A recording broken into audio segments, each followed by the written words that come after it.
Chapter 29, the Smallpox Hut.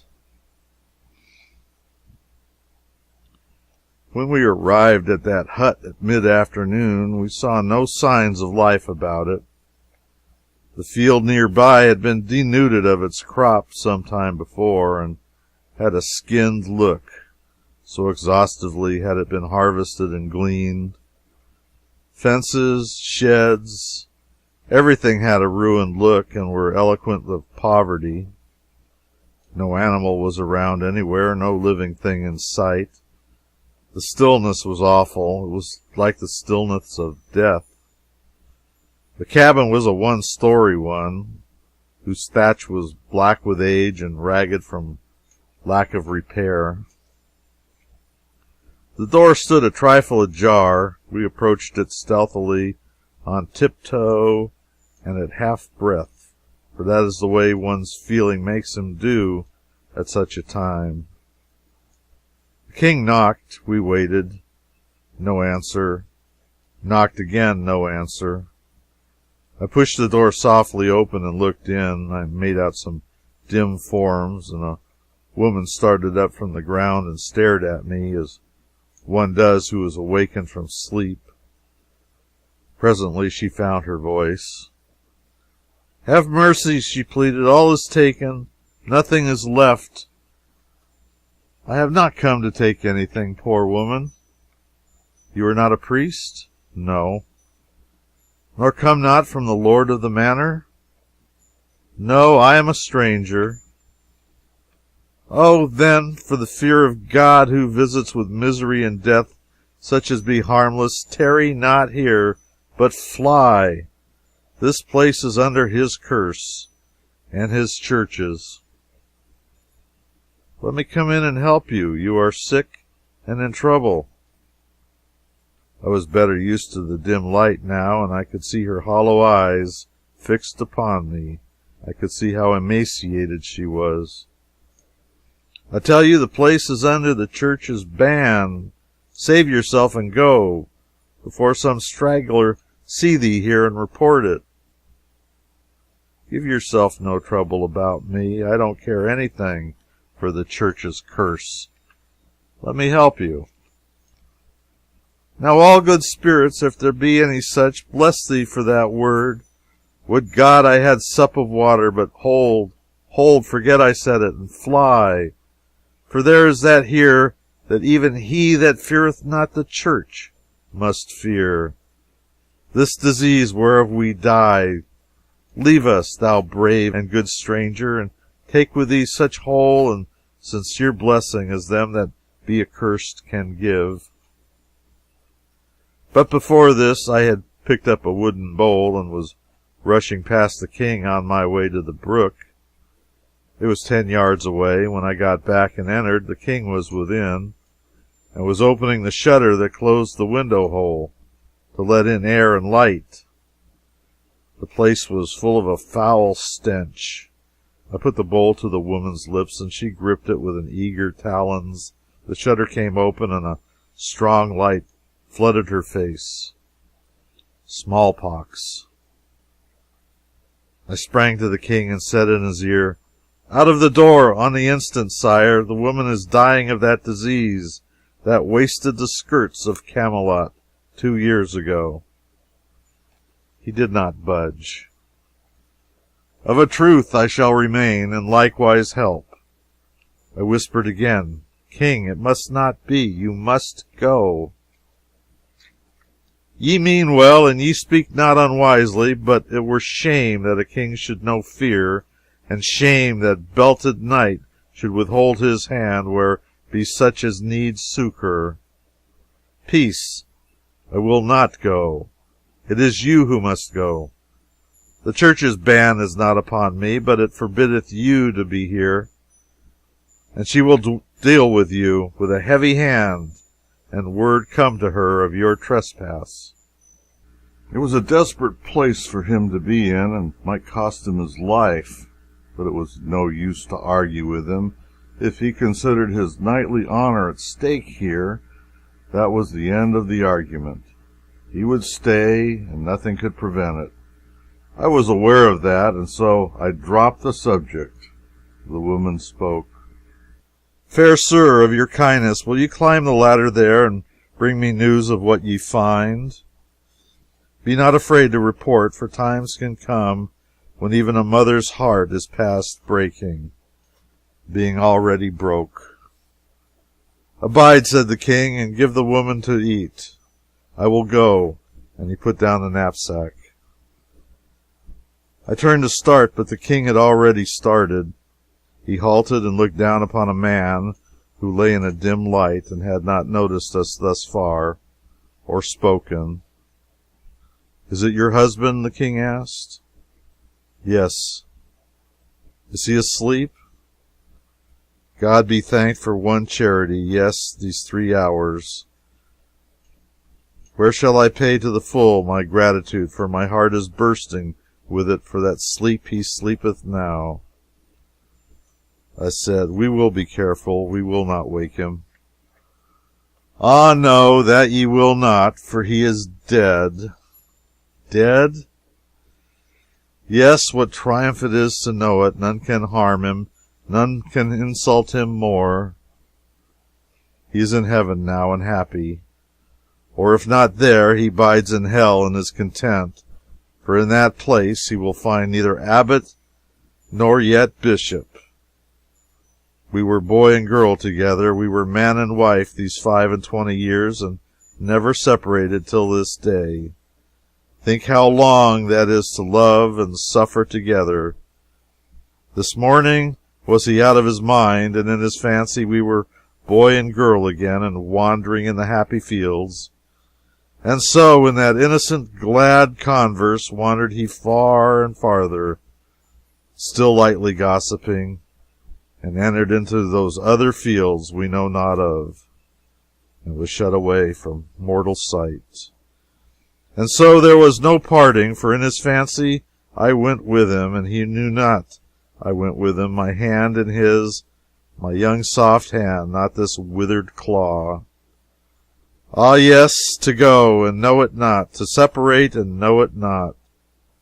How could one go peace fuller than that? It was his reward for a cruel life patiently borne. There was a slight noise from the direction of the dim corner where the ladder was. It was the king descending. I could see that he was bearing something in one arm and assisting himself with the other. He came forward into the light. Upon his breast lay a slender girl of 15. She was but half conscious. She was dying of smallpox. Here was heroism at its last and loftiest possibility, its utmost summit. This was challenging death in the open field, unarmed, with all the odds against the challenger, no reward set upon the contest, and no admiring world in silks and cloth of gold to gaze and applaud.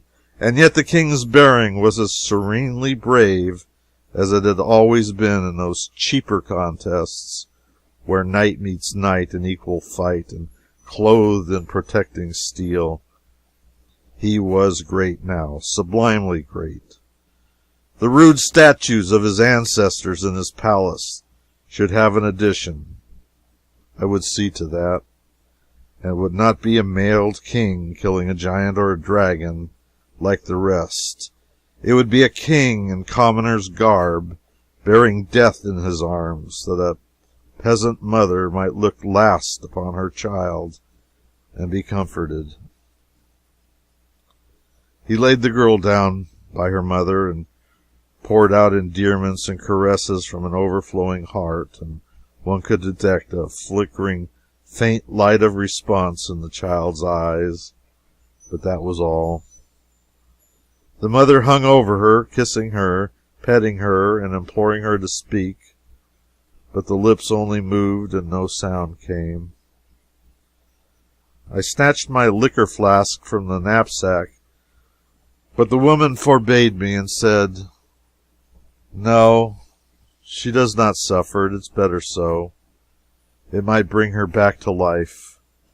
None that be so good and kind as ye would do her that cruel hurt. For look you, what is left to live for? Her brothers are gone, her father is gone, her mother goeth, the church's curse is upon her, and none may shelter or befriend her, even though she lay perishing in the road. She is desolate. I have not asked you, good heart, if her sister be still on live here overhead. I had no need. He had gone back else, and not left the poor thing forsaken.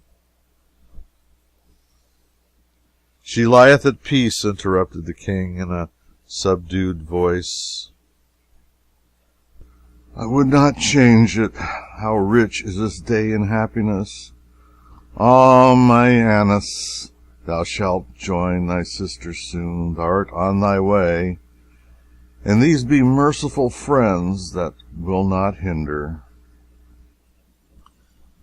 And so she fell to murmuring and cooing over the girl again, and softly stroking her face and hair, and kissing her and calling her by endearing names. But there was scarcely sign of response now in the glazing eyes. I saw tears well from the king's eyes and trickle down his face. The woman noticed them too, and said, Ah, I know that sign. Thou'st a wife at home, poor soul, and you and she have gone hungry to bed. Many's the time, that the little ones might have your crust. You know what poverty is, and the daily insults of your betters, and the heavy hand of the church and the king. The king winced under this accidental home shot, but kept still. He was learning his part, and he was playing it well, too, for a pretty dull beginner. I struck up a diversion. I offered the woman food and liquor, but she refused both. She would allow nothing to come between her and the release of death. Then I slipped away and brought the dead child from aloft and laid it by her. This broke her down again, and there was another scene that was full of heartbreak. By and by I made another diversion and beguiled her to sketch her story.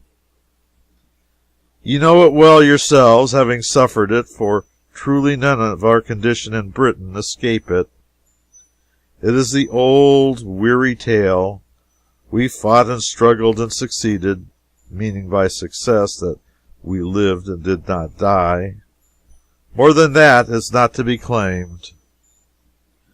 No troubles came that we could not outlive till this year brought them. Then came they all at once, and one might say, and overwhelmed us. Years ago the lord of the manor planted fruit trees on our farm, in the best part of it, too, a grievous wrong and shame. But it was his right, interrupted the king. None denieth that, indeed, and the law mean anything. What is the Lord's is his, and what is mine is also his. Our farm was ours by lease, therefore 'twas likewise his, to do with as he would. Some little time ago 3 of those trees were found hewn down. Our 3 grown sons ran frightened to report the crime. Well, in his lordship's dungeon there they lie, who saith there shall they lie and rot till they confess. They have not to confess, being innocent, wherefore there will they remain until they die. Ye know that right well, I ween. Think how this left us, a man, a woman, and 2 children, to gather a crop that was planted by so much greater force, yes, and to protect it night and day from pigeons and prowling animals that be sacred and must not be hurt by any of our sort. When my Lord's crop was nearly ready for harvest, so also was ours. When his bell rang to call us to his fields, to harvest his crop for nothing, we would not allow that I and my 2 girls should count for our 3 captive sons, but for only 2 of them. So for the lacking one we were daily fined, and all this time our own crop was perishing through neglect.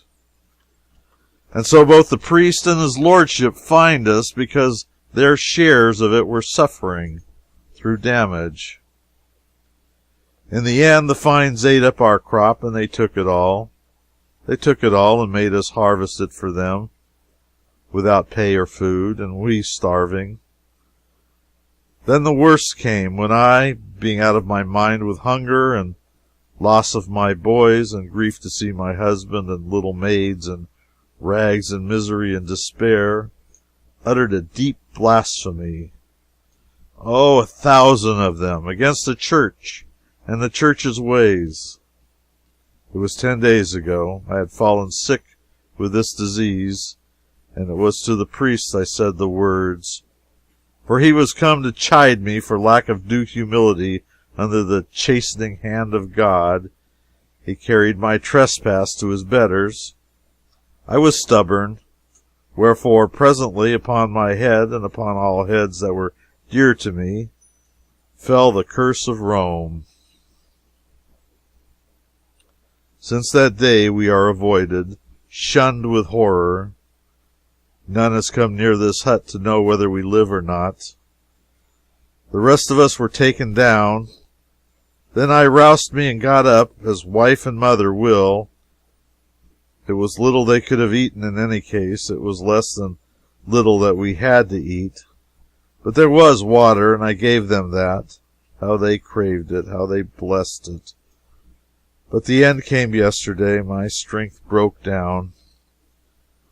Yesterday was the last time I ever saw my husband and this youngest child alive.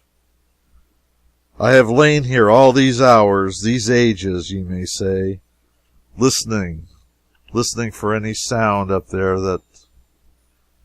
She gave a sharp, quick glance at her eldest daughter, then cried out, "Oh, my darling!" and feebly gathered the stiffening form up to her sheltering arms. She had recognized the death rattle.